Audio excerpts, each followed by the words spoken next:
Go live, ladies and gentlemen, go live. I hope you can hear me. I need a feedback from anyone that can hear me. I do believe I went yesterday for a whole hour without the sound on. So here we go. Guerrilla Democracy News for the next hour. I'm going to wait until someone comes on, confirms that they can hear me this time, because yesterday I was yabbiting for a whole hour and it appears that no one will be able to hear me. So as soon as I've got some confirmation that this is going out live to the nation. Oh, brilliant. James Ledwood. Thank you. Can you just confirm that you can hear me? Please, James. James, and it's great hearing from you as well, because remember, we've met up before, haven't we? And of course, I done the YouTube video about a certain police officer whose name I am aware of, but I daren't name here and now, of fear of being locked up in prison for at least 4 months. So can you hear me? That's the main thing. I just want anyone to confirm that they can hear me. Can you hear me? Over and out. James, can you confirm that you can hear me with a thumbs up?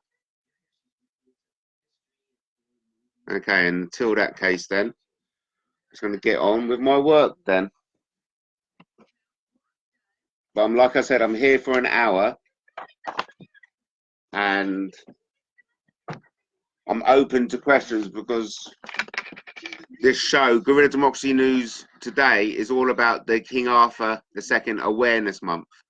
Wait, look, can you hear me, James?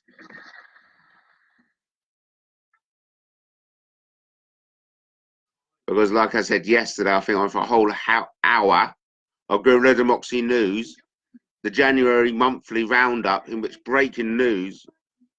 Bob, can you hear me? Bob, can you hear me?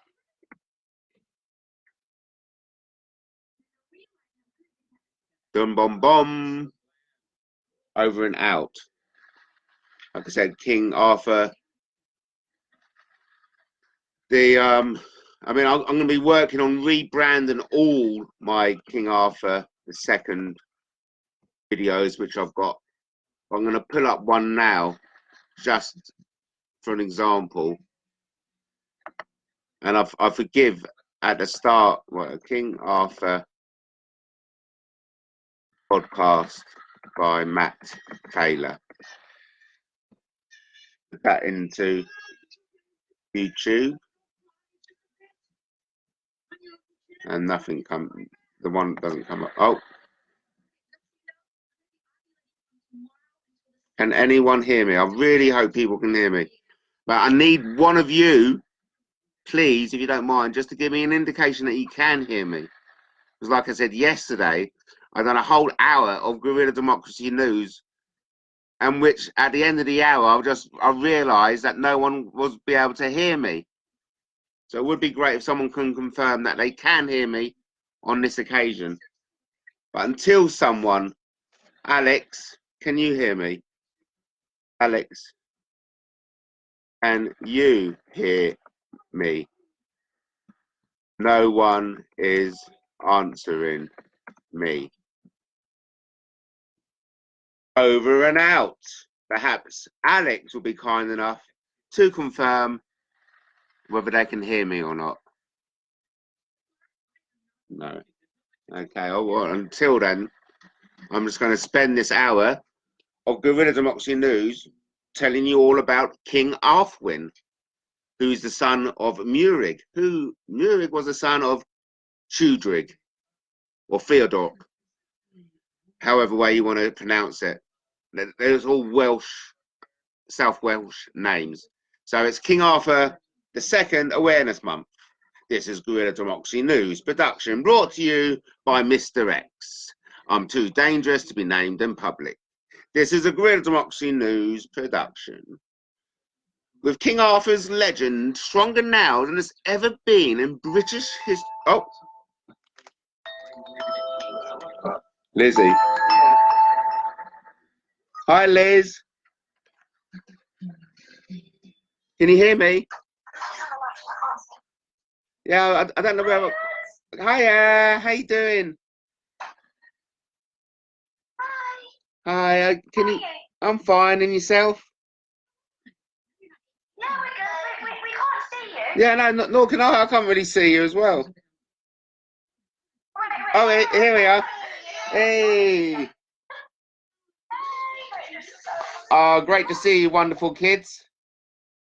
How are you? Yeah, I'm fine, thank you. And I'm just in the middle of doing a Guerrilla Democracy News broadcast, so it's really fun. Oh, wonderful, Liz. Oh, has that got lights in it as well? Yeah. Oh, how clever! You done all the electrics, did you? Yeah, we're making a torch. Oh, well done, son. Brilliant. Because I want to get into that kind of making that kind of electronic tech. So, oh, well done, son. So, listen, Liz, are you gonna? Yeah, are you gonna be coming down the park tomorrow with us? Yeah, I'm gonna try and wake up then. Well, I reckon we should walk along the seafront way into Piddinghoe, and then come back that way. It's gonna be awesome. Yeah, it's gonna be nice. Well, it may even still be covered in snow.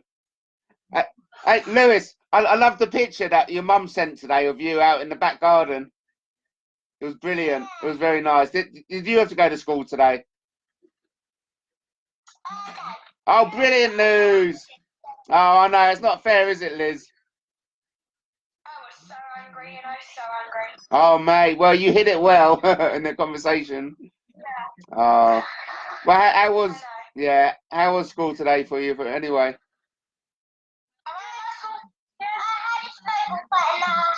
I had to get changed into my protocol kit. There was so much snow on me. Oh my gosh, really? I had my maths exam today, which wasn't very fun, but you know. Oh well, crikey. Well, and so you feel confident, and you look smart, you're looking confident. Oh, brilliant. Okay, well done. Okay, well done. So, because at the end of the exam, it said it would finish at 2:52, but we finished at 2:50. And I was really annoyed. I was like, no, I'm not going to finish now because I'm going to finish at 2:52 and I'm reached 2:52. So I was like, no, I'm not going to finish it because I'm going to finish at 2:52. Well, stickler to detail and stickler to rules, yeah. There you go. Yeah. And Lewis, well done. What can your robot do? He can walk around and he can move his hands. Oh, fantastic, Lewis! Because that's basically all what you want a robot to do, isn't it? Yeah. And if the robot goes to a table or something, the motor will run and then the alarm will go like beep, beep, beep, beep, beep. Oh, clever. Go near something or something. Oh, clever. So it's aware of its surroundings. Yeah. And then, yeah, it's a brilliant, son. And then, honestly, we can make a whole army of robots, you and me, and together we'll rule the universe. Yeah, I know. Well, look, ladies and... Oh, no way. Oh, how amazing. Okay. Well, and I was just thinking how, seeing that photograph today, how wonderful it'd be nice to have a dog. So, I'm looking forward. Oh, is Mum there? Is Mum there? Is she? Let's say hi to Karina. Oh, oh, that's all right. Hi.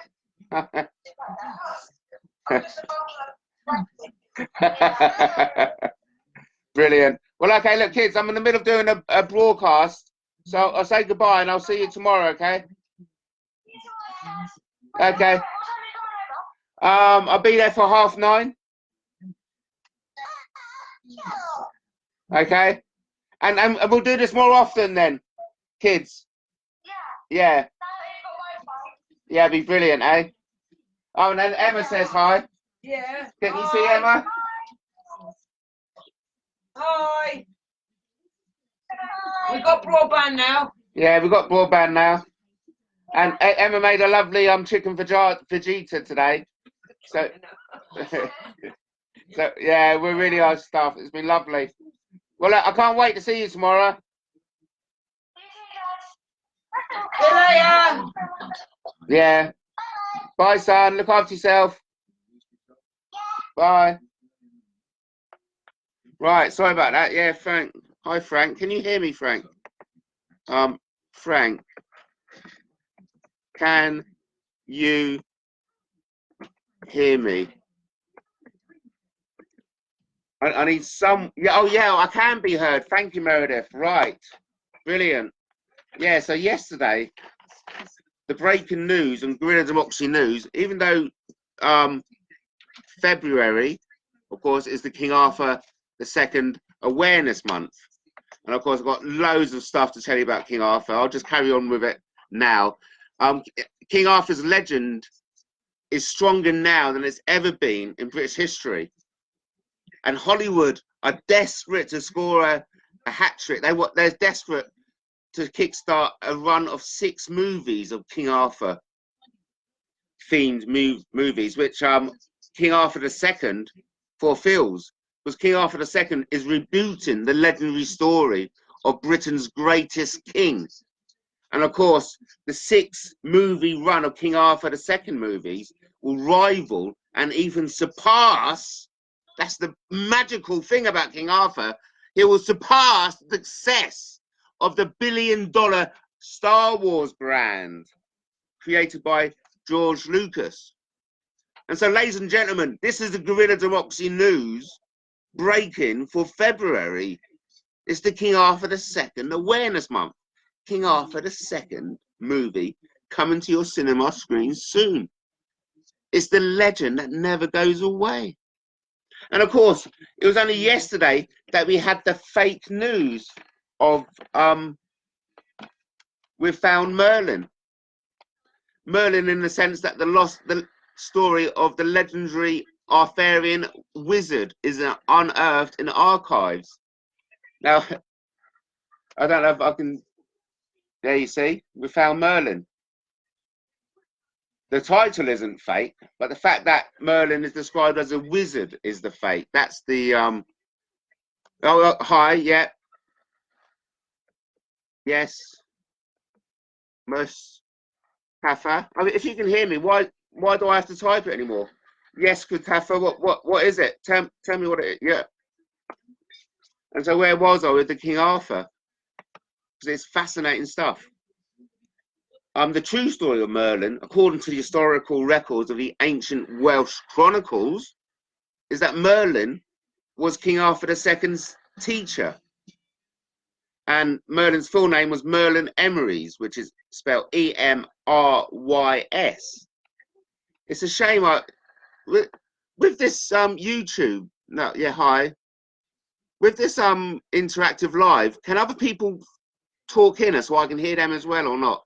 Do you know anyone know? No, don't know.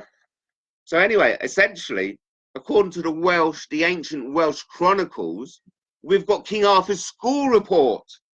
Yes. And I'll show you this.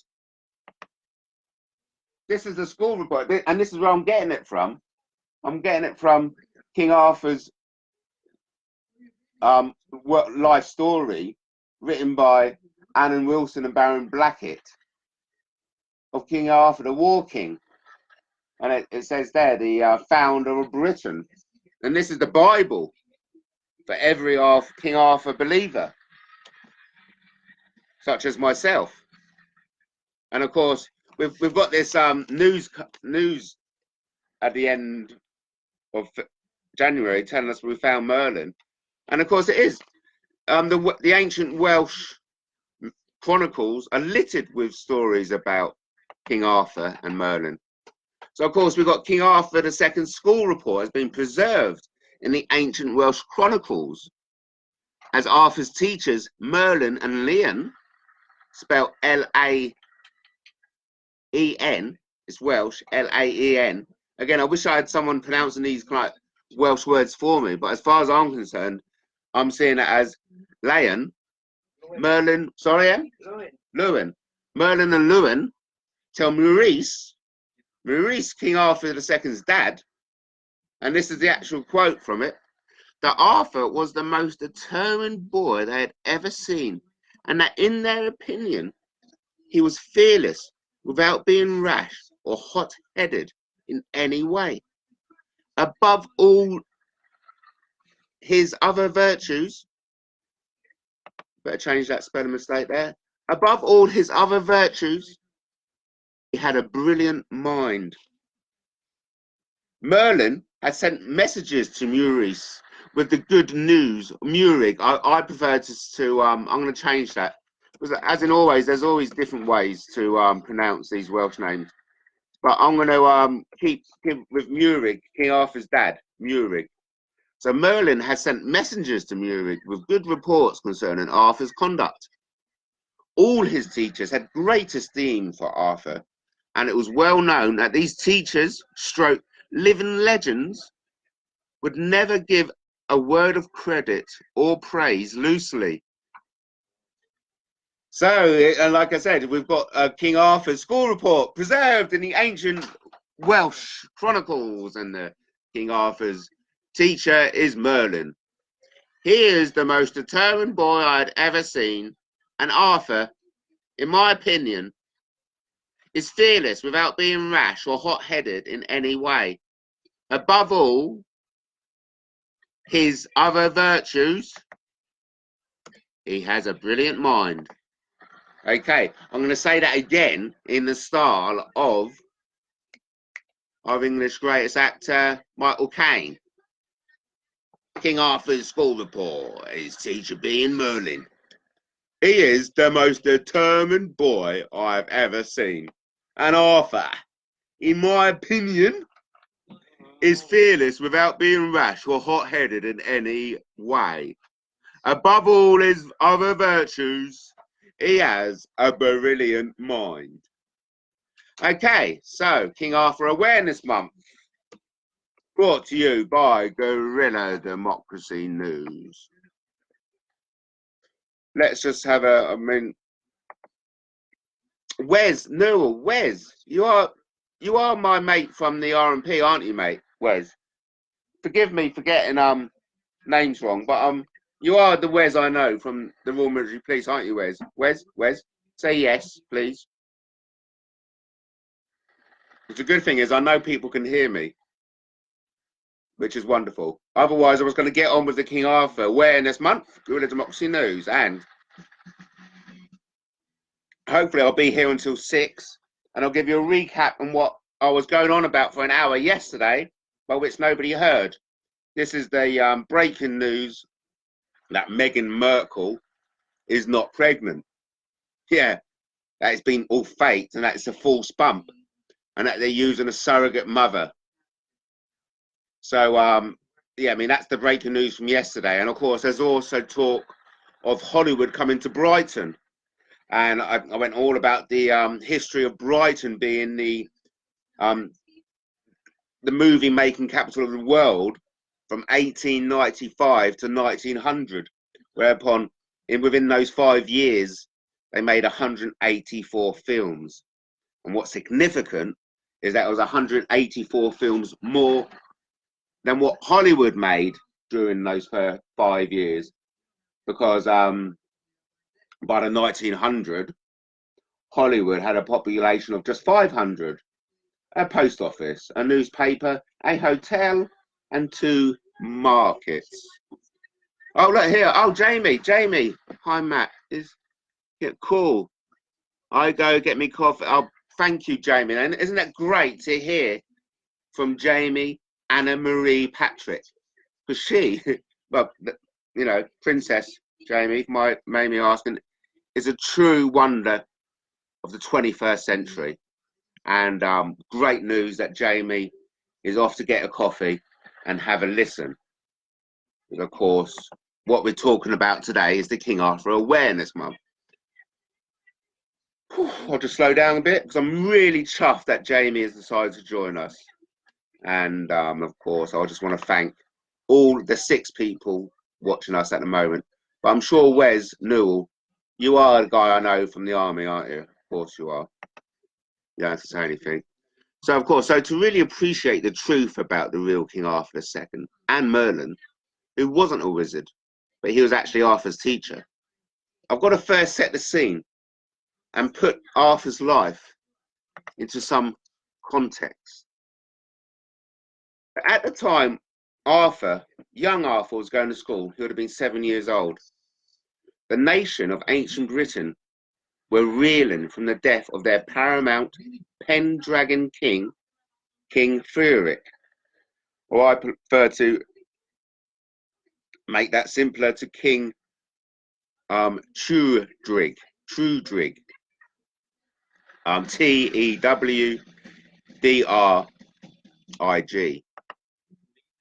going to write that down now. So, AKA King Trudrig. Of course, got that wrong. Tewdrig. Arthur's father was Murig, and Murig's father was Trudrig. To put it that at its simplest forms. So, King King Trudrig was slain. I've written to death, but of course you wouldn't be slain otherwise. Was slain by a Saxon chief called Hortwulf, who himself was killed by King Frederick. So it was at the same moment in the battle. It was at the ford. There was a natural ford in the River Wye, where many men had seen both Hortwulf and King Trudrig fall together. So that's where the king of Pendragon King. Let me carry on with what I've written, and you'll get the big picture. And this is all according to the ancient Welsh chronicles now. So Hortwulf was regarded as a great hero by the Saxons, because no other Saxon had ever killed a British king before. With Murig leading at the head of the combined armies of the princes of the coastal area in hot pursuit of a retreating Saxon army led by Hortwulf. So Hortwulf, with I think with 20,000 Saxons, had invaded the homeland, the heartland of South Wales, in a raid, and it was now they were running back with their loot, and King Murig, which is King Arthur's dad, who was the king at the time, was charged and was leading by the front. I write this, I say, picture the scene. King Murig leading at the head of the combined armies of the princes of the coastal area, with the minor kings and princes riding at his side, and behind them their standard bearers riding, carrying a cluster of clan banners. Then the small armies of the princes came in columns behind them, and then came the lesser men on their poorer horses and ponies.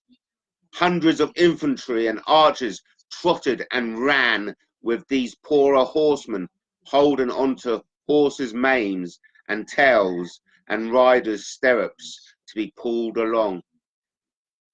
Murig knew that his father, the old paramount King Drurig, or King Frederick, if you prefer, was living right above the ford where the Saxons will try and cross the River Wye. He knew that his father would attempt to block the ford and hold the Saxons until he and his armies would arrive. Murig prayed that his father and whoever he had with him would not have to fight for too long. Now this is isn't that powerful? I mean, I love that. Okay.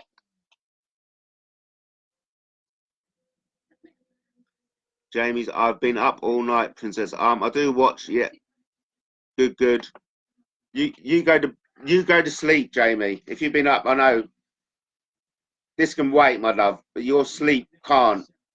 Okay, so go to bed. But it's great. Saying hi.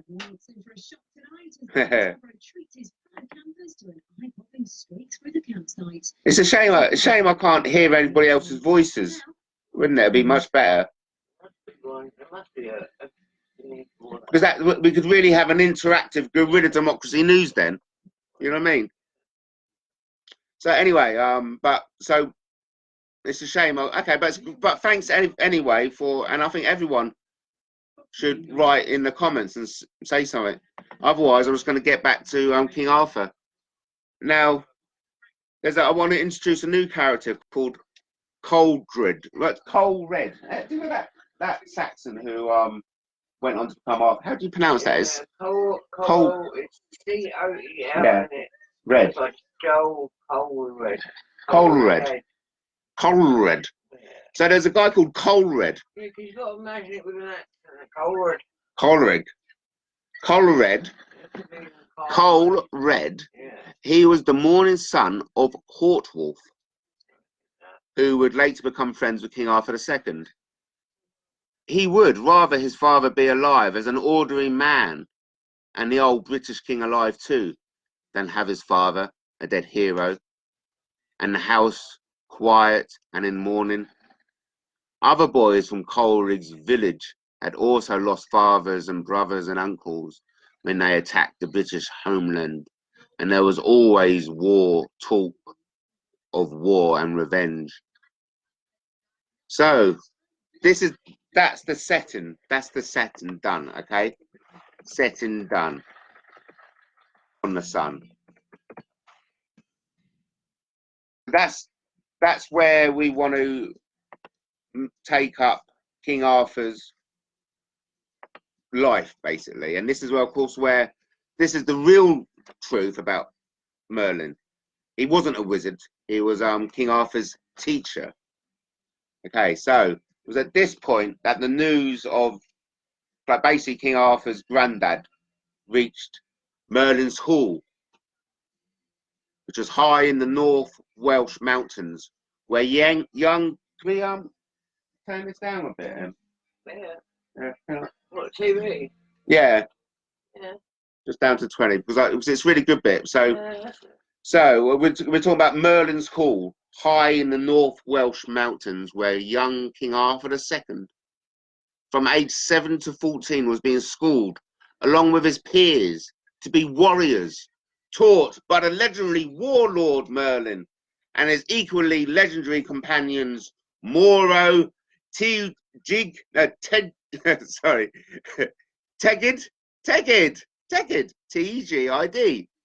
Tegid, and Lane.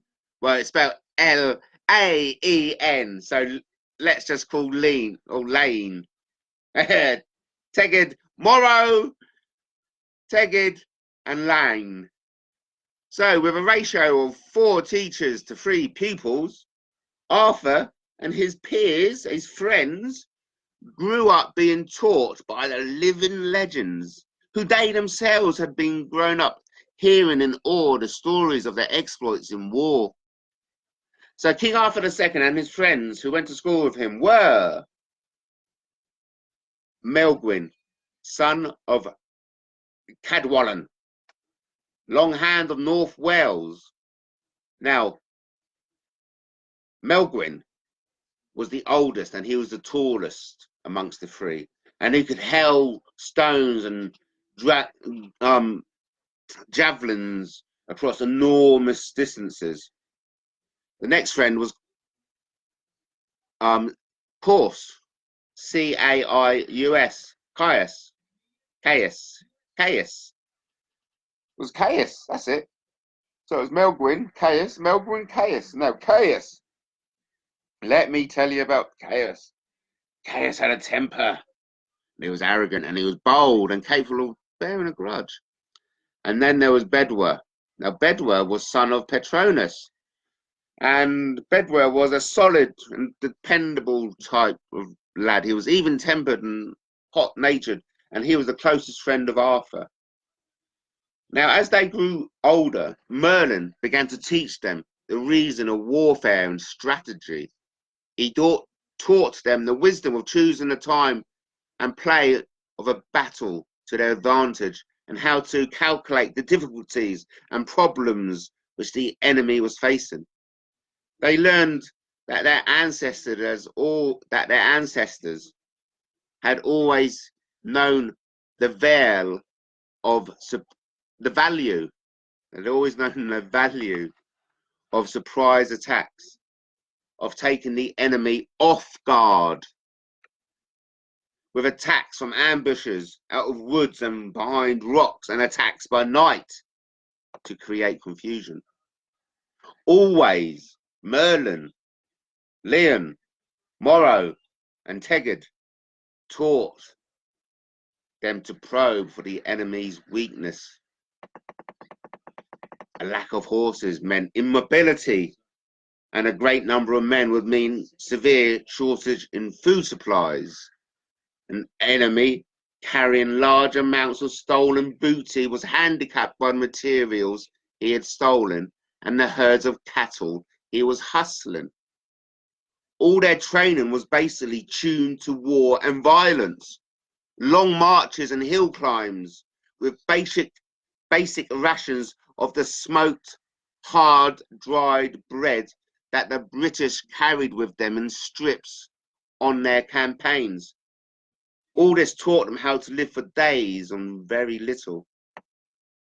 Endless hours of hacking away at posts with heavy axes and swords, whilst wearing thick leather and metal armour, toughened them physically. These were young men at their peak of performance and endurance. They were taught to wrestle, and if an opponent was foolish enough to wear a beard or to grow his hair long, they learned how to seize it, to disadvantage him.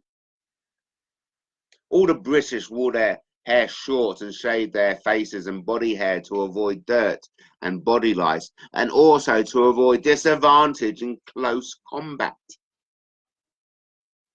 Now, of course, there's a lot more to tell, but that's essentially the truth of Merlin. It was through those 7 years that Merlin and his companions taught Arthur and his 3 mates, about 7 to 14. It was also being recorded in the ancient Welsh chronicles that Gwyon Bac taught them to play the principal musical instrument, and they learned, and he also taught them the manners of court. So isn't that a beautiful thing to think about? Even back then, when King Arthur was being tutored by the warlord and his friends of Merlin, that he was still getting music lessons. Wonderful. Jamie, you should go to bed, my love, because it's very late. So yeah, I'm just looking at my own King Arthur. Look, this is I'll put this in the show reel notes, I think it's called. I will get more used to doing these live Facebook feeds, and thanks for the 4 people who are watching it thus far. It's sorry, it's not 7, it's 17:37. It's 5:37 p.m. on the 1st of February 2019. Well, Merlin is said to have removed the stones of Stonehenge from Ireland has always been plain, and to have brought about the conception of King Arthur. Well, yeah, a lot said is about King Arthur, about Merlin, but all I'm going by is the Bible, as far as I'm concerned. The research by Alan Wilson. Let me get my fingers out of the way. Alan Wilson and Baron Blackett. So I think that's just fake news about Merlin being able to move stones because ultimately he was a warlord, and he taught Arthur and his friends. He taught Arthur and his friends the art of war. Because back then, apparently, from what I've heard, through the research of Alan Wilson and Blackett, was that the aristocracy, of which, of course, King Arthur II was born into, either became priests or went into warfare, soldiering.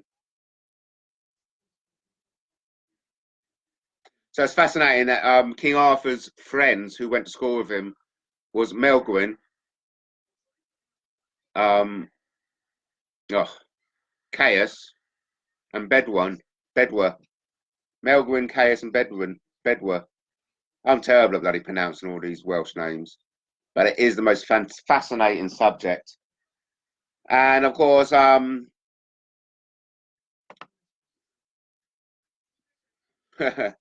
sun's up there. Oh well, yeah, it'd be fascinating. I wish Jamie was able to talk on this and tell us about the sunrise in New Zealand, because I'd love to hear a description of that in real time. So it's a shame I can't get people to ring in, and because I'm sure I've watched Andy Devine videos in which in a corner if someone's actually talking to me. That would be ideal. So either way, ladies, well, Jamie, who is a lady, she's a princess in my eyes. She's a male princess. And of course, let's just take a moment talking about Jamie, because I know Jamie through John Wahona. And somebody said something, they left a comment on my YouTube, actually. And so I'll take a moment to try and find that comment, if I could.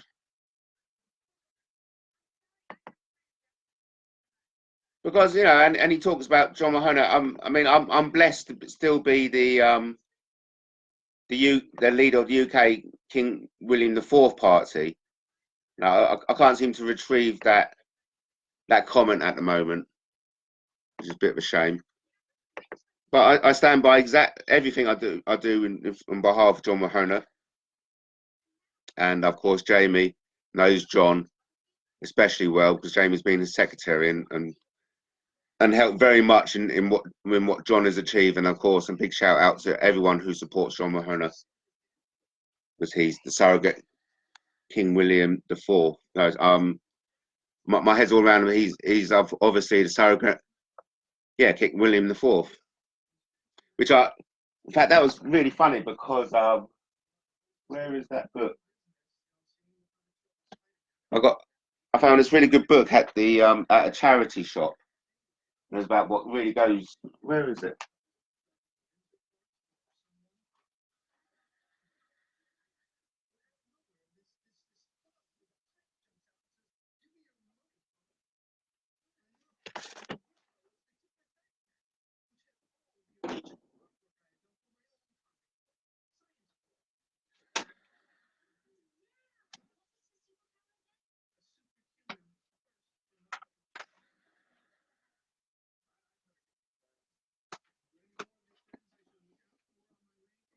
Here it is. That Buckingham Palace, right? And they were talking about coronation of Queen Victoria, and what a day it was. And it mentions that, of course, King William IV, who is the monarch before Queen Elizabeth, there was one occasion he was in his golden coach driving past all the peasants, and because the peasants weren't cheering for him, he gobbed at them. Yeah, I read it just by I was coming back from a lovely weekend away in Surrey, and I read that, and it was fascinating, and it's a fascinating history, Buckingham Palace. And so while I'm here, Buckingham Palace is one of the most familiar buildings in the world, but who knows the real tales hidden behind the ceremonial gates? Who was the witch that once lived in the royal courtyard? Who was the witch who once lived in the royal courtyard? How could courtesans once have plied their trade in front of the present royal windows? Oh, of course, imagine that. Back in the 19th oh, there's Jamie. I can hardly get any quiet time to do live streams. With my 7-year-old, I know. Isn't that amazing? And it's weekend and now waking up. Oh, God. Oh. So what are you telling me you haven't had any sleep yet? And it's weekend, and it's the weekend. They are waking up. It's Saturday. Wow. So you really are 12 hours right ahead of us. How isn't that fascinating? Why can't you talk? Why can't you just anyway? So you've been up all night and 7 children. I always love all your pictures, Jamie, all your lovely kids, and of course you're a gorgeous woman, and so is your husband, gorgeous man, and your kids are just all gorgeous as well. So yeah, 7 kids. Woo! You obviously must love kids, of course. Yes, of course. So yeah, so that's interesting, isn't it? About what I learned about King William IV, of whom I will do live. Yeah, no, honestly, Jamie, I've just started doing live videos. I mean, this is my second one. I think was the first one in which the sound finally works. But brilliant! What a great way for to get your news across. And apparently all this, it stays on Facebook, so it's easily accessible by other people after it goes out live. So hopefully, I mean, I want to start doing a Guerrilla Democracy News live at 5 every day, ideally. And why not, if it's this easy to do? And of course, I've got enough information to give out. And of course, yesterday, the breaking news that Meghan Markle is not pregnant. I mean, isn't that amazing? I'm actually blown away from that. And of course, her life's in danger now. Meghan Markle's life is in danger, and that's why I'm happy for her to come and stay in my spare bedroom. At least I'll protect her. I'm an ex-Royal policeman. I know how to kill people. Not that I ever will. Because of course, you know, blah, blah, blah, blah, blah. All right, so that's. I'm signed out on the wrong YouTube. I mean, it's 5:46 on the 1st of February 2019. This is Guerrilla Democracy News, and it's King Arthur II's Awareness Month. Yesterday there was a news about Merlin. Merlin is not a wizard. I repeat, Merlin is not a wizard. The true story, according to the ancient Welsh chronicles, is that Merlin was King Arthur's teacher. Okay, look, this is while we're here, okay. This guy called Gareth Williams, he left a comment on my video, which is entitled "John Mahona on King's Business." It's where I think a couple of years ago, me and my sister went up to London, and it was after, I don't know whether you can see, let me just there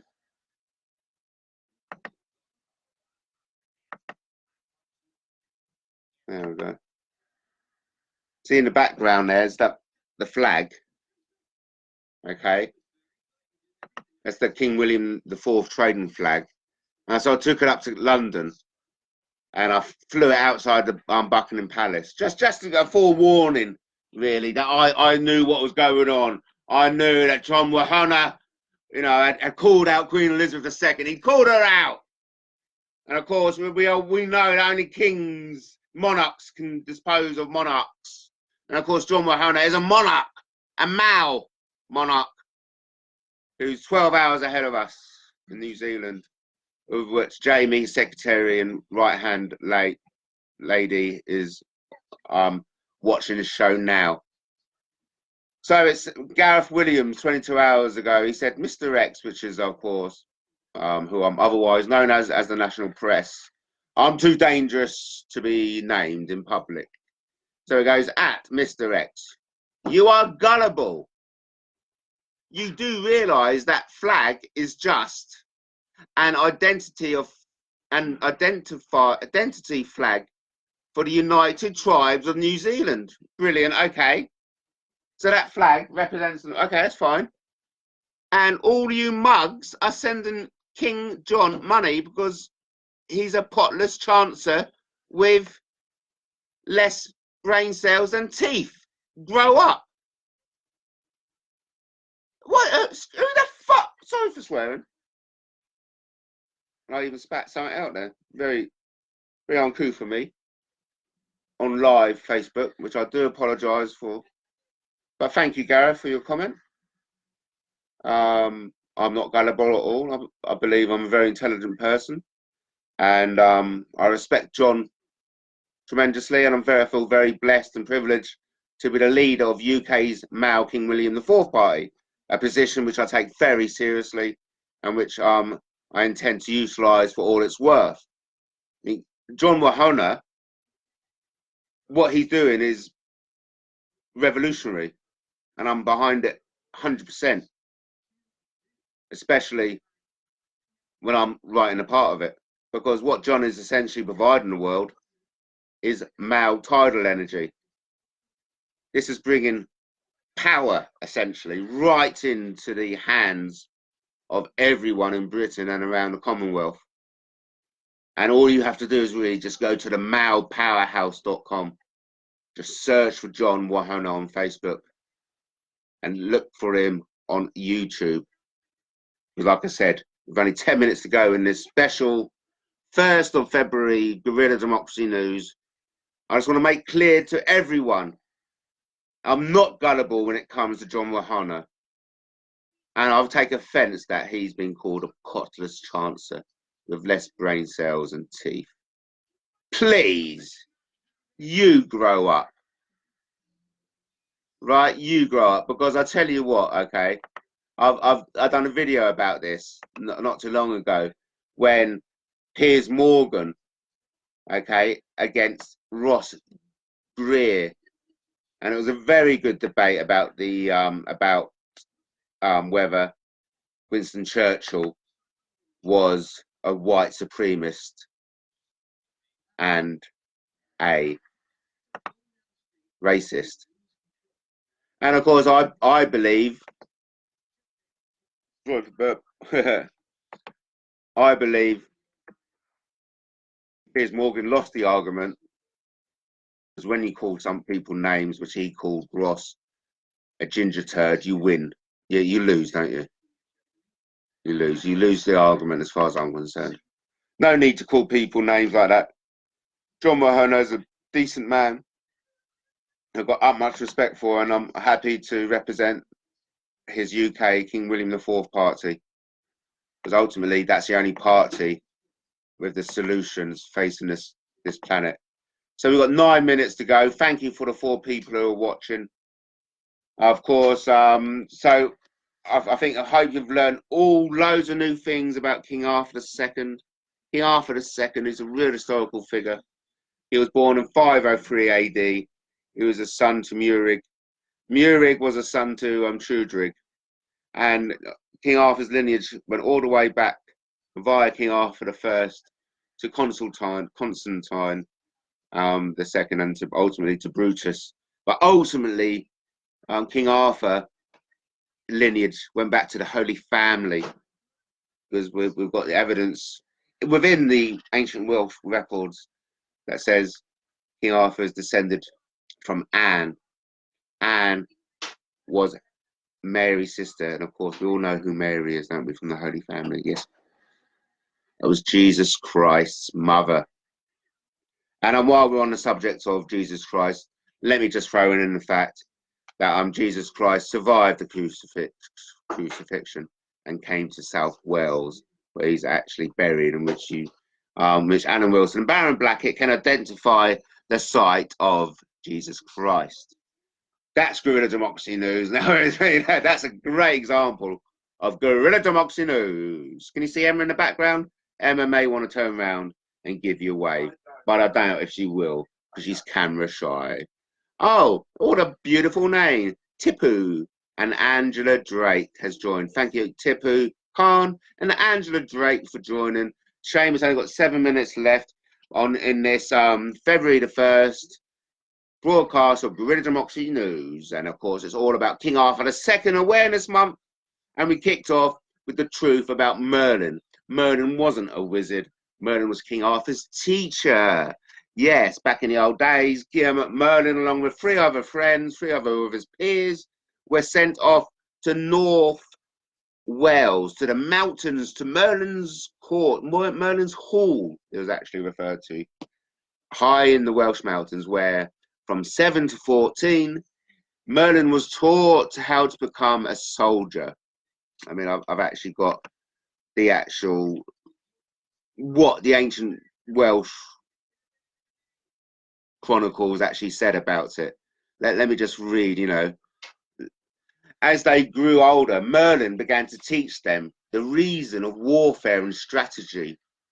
He taught them the wisdom of choosing the time and play of battle to their advantage, and to calculate the difficulties and problems which the enemy was facing. They learned that their ancestors had always known the value of surprise attacks, of taking the enemy off guard with attacks from ambushes out of woods and behind rocks, and attacks by night to create confusion. But most importantly, Merlin taught them to probe for the enemy's weaknesses. A lack of horses meant immobility, and a great number of men could mean severe shortage in food supplies. An enemy carrying large amounts of stolen booty was handicapped by the materials he had stolen and the herds of cattle he was hustling. With only 5 minutes to go in the special broadcast of Guerrilla Democracy News, we learned that all their training was basically tuned to war and violence. Long marches and hill climbs with basic rations of the smoked, hard, dried meat that the British carried with them in strips on their long campaigns. This taught them how to live for days on very little. King Arthur and his peers spent endless hours hacking away at posts with heavy axes and swords, all the whilst wearing thick leather and metal armour. This toughened them physically. Young men in peak physical condition, they were taught to wrestle, and if an opponent was foolish enough to wear a beard or to grow his hair too long, they learned how to seize it and to disadvantage him. Now, only 4 minutes to go in this special King Arthur Awareness Month. It's best to know that all the British wore their hair short, and they shaved their faces and body hair to avoid dirt and body lice, but also to avoid disadvantage in close combat. Now this, of course, there's more to say on this, and it's all in the ancient Welsh records, and it's fascinating. But don't forget also the news which you may have lost yesterday, because I've done an hours-long Guerrilla Democracy January replay, end of the month recap, in which breaking news that Meghan Markle is faking her pregnancy. Isn't that amazing news? And of course, now this news is out in the public, her life's in danger. And that's why I myself was offering my spare bedroom if she needs protection. But of course, it's not just me, because Brighton also is the home to such stars as David Walliams, who's got a penthouse mansion down Millionaires Row in Hove. I'm sure he's got a spare bedroom. Also, there's the founder of Brighton's newest TV channel called Bill Smith, and his latest TV channel. I'm sure he's a millionaire, and he's got some property she can hide out in. And also there's Brighton's best and up and coming TV and radio personality, Guy Lloyd. I'm sure he's got a spare bedroom.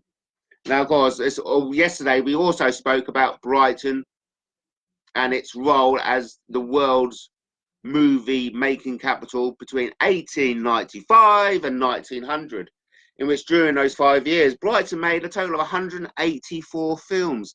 And the amazing thing about that is that there was 184 more films than Hollywood filmed and produced between those 5 years at the end of the 19th century. So, of course, what we're looking for now is bringing Hollywood back to Brighton. And this is, it was all revealed yesterday. This is part of Matt Taylor's candidacy as the independent councillor for Moulsecoomb Beverdean area.